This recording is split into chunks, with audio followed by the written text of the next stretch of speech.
tout à l'heure que pour être bien, il fallait qu'on communique avec des gens. Non. Je n'ai pas tout à fait dit ça, Non. mais... Tu as dit que pour se sentir bien, il fallait que... Oui, tu as dit qu'il fallait qu'on communique... Je dis que le fait de communiquer avec l'autre va permettre positivement, sans conflit, tout ça, sourire à l'autre ou essayer de maintenir un lien social sain, pouvait éventuellement remplir certaines personnalités. Après, il y a des personnalités qui sont très enclins à la solitude et qui vont réussir à se remplir d'autres choses. Alors, comment on peut faire quand tu te sens seul et quand tu n'as pas forcément de communauté vers qui te tourner pour discuter avec des gens qui sont positifs? Comment tu fais? Je croise plein de personnes qui sont hyper positives et des fois ils sont plombés par un entourage qui va être dans la plainte ou qui va être négatif. Tout ça, ce sont des personnes qui au début sont assez positifs et au bout d'un moment ils préfèrent, ils flanchent, ils veulent plus voir personne, quoi. Et oui, moi j'ai besoin d'avoir des personnes positives autour de moi. Je sais que si je n'ai pas de personnes positives autour de moi, je sais que moi-même, je vais flancher toute seule, quoi. Déjà, quand on a un entourage qui est extrêmement négatif, parfois il faut se demander qui nous sommes nous-mêmes. C'est-à-dire que notre entourage, il relève quand même pas mal... parce que toi, tu es l'entourage de ton entourage. Oui. Donc si tout le monde s'entend bien, c'est que c'est que si tout le monde est négatif autour de toi, il faut se questionner, est-ce que toi aussi tu es dans cette portée-là négative? Il y a un truc d'attraction un peu, tu vois, d'entourage.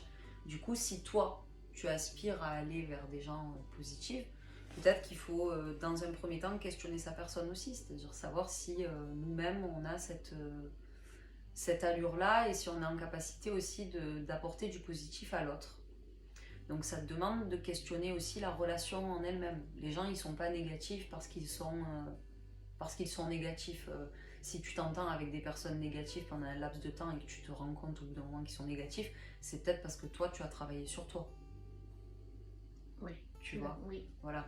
Parce que il y a plein de gens négatifs qui discutent entre eux, ils sont négatifs entre eux, et puis ce sont leurs amis, personne ne se pose des questions. Quand il y a une question qui se pose, c'est parce que tu es interpellé par des gens qui ne te ressemblent plus, entre guillemets, et tu les trouves négatifs. Donc, est-ce qu'on doit fuir les personnes négatives? Si ce sont tes amis, ça va dépendre de beaucoup de choses. Ça va dépendre parce qu'on ne peut pas fuir les gens parce qu'ils vont mal d'un coup, ou parce que voilà, c'est pas aussi simple que ça.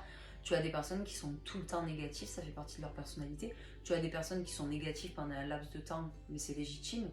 Tu vois, on ne peut pas dire à des gens qui sont dépressifs parce que ça fait 2 semaines qu'ils sont tristes, mais parce qu'ils vivent une rupture, ou voilà. Et, les gens, ils ont le droit aussi... ça, c'est quelque chose vraiment que je défends, le droit d'aller mal pendant un laps de temps, parce que les gens complexent beaucoup de ça. On ne devrait pas complexer d'être quelqu'un de mal, c'est comme si tu complexes d'être malade alors que tu n'es pas forcément responsable de l'être. Enfin, je veux dire, on ne peut pas rendre responsable quelqu'un de sa tristesse, de son pessimisme jusqu'à un laps de temps. Voilà. Quand la personne...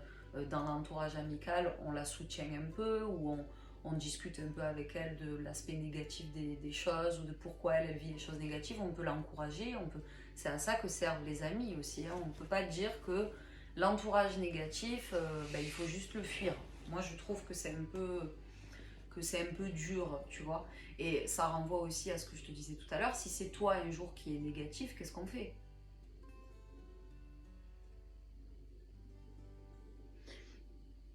Non, mais est-ce que tes amis doivent te fuir, tu vois? Et c'est pour ça que le rapport entre l'individu et l'autre, donc le rapport entre l'individualisme et l'altruisme, il est permanent. Si tu n'as personne vers qui te tourner pour avoir des énergies un petit peu positives, qu'est-ce que tu fais? Si tu n'as pas de personne vers qui te tourner pour avoir... tu vas les chercher. En fait, l'entourage, il va se construire. Mais toi-même, avant toute chose, il va falloir que tu trouves un certain optimisme en toi pour aller vers des instances et pour aller vers des personnes qui sont dans une certaine forme d'optimisme. Et l'optimisme, ça peut prendre diverses allures, tu vois. T'es pas obligé d'être avec quelqu'un, un groupe de gens qui rient en permanence. Enfin, je veux dire, l'optimisme, c'est pas que ça. Tu peux être dans quelque chose de calme, de tranquille aussi, qui t'aspire à l'optimisme. Donc en fait, tout part de moi. C'est-à-dire que si moi je veux avoir des personnes positives autour de moi, j'attends pas qu'elles viennent, c'est moi qui dois aller les chercher. Si moi je veux quelque chose, c'est à moi d'aller le chercher. C'est à toi aussi d'aller le chercher dans ta vie et c'est toi-même en travaillant aussi sur ton optimisme à toi qui va réussir à attirer les personnes qui ont un peu les mêmes intentions que toi, je dirais.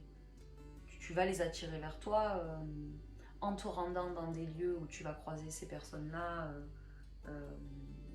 ou en ayant des intentions de construire dans ce sens-là, tu vois. Je vois. J'ai compris.